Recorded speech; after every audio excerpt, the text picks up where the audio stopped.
Now, White House Chief of Staff Susie Wiles is slamming a Vanity Fair story that features quotes from 11 interviews with her over a number of months.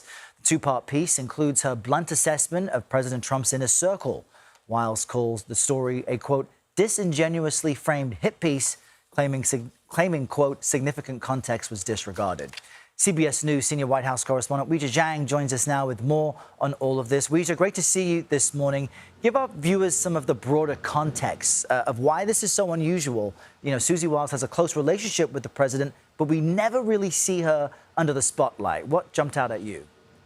Errol, it's always great to be with you. Well, you're exactly right. That is what jumped out initially, because this is somebody who operates behind the scenes. She does not like to be in the spotlight. In fact, on election night, when Trump won, he called her up to the stage, and you could see she was really hesitant because she does not want to be the center of attention.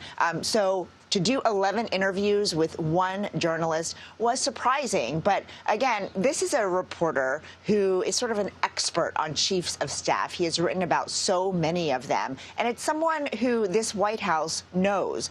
He has written books before about President Trump. So it's not as though this is just a stranger. So perhaps they had a relationship. She obviously trusted Chris Whipple, the journalist, because she sat down with him for 11 interviews in total. And, you know, as you read through the article, Errol, there are so many points that are surprising because Wiles was so candid in talking about everything from her points of disagreements with the president, to the way she characterized him, to the way she talked about the vice president, calling him a conspiracy theorist. And so she was extremely open about this. But as you mentioned, she is pushing back, saying that what was published does not include the full context of what she said during those interviews. It's important to note, though, Errol, that she did not say any of the quotes were inaccurate or wrong. Yeah. That's notable. And she also doesn't necessarily criticize the man she works for, President Trump. She even says her role, since he's been elected by the American people, is to help him implement his policy. So why do you think, though, that she was so blunt in this interview? I did find it remarkable that she acknowledges Donald Trump is in the Epstein files. She says he and Epstein were young single playboys, but she also says not in the file doing anything awful. Correct. Was this a way of softening that fact in order to couch it with other critiques of the staff, I wonder? I think that Susie Wiles wanted to give an inside look into this administration and into all the work that they have done, right? They constantly talk about how transparent they are.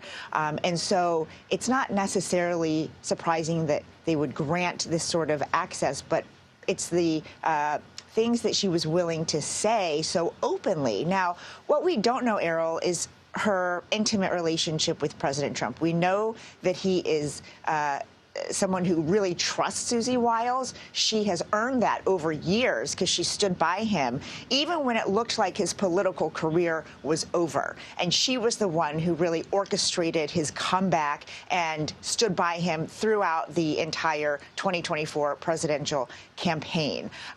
So we don't know if this is just the way she is, if she's just extremely candid and he's not surprised by it. But certainly there was a lot of reaction, sources telling CBS News that they were surprised and that, you know, perhaps there were missteps involved here. But publicly, there was a flood of public support for Susie Wiles from everybody, from the president's son, Donald Trump Jr., to the press secretary here, to many other current and former officials who just praised her as being such a wonderful leader and a great chief of staff.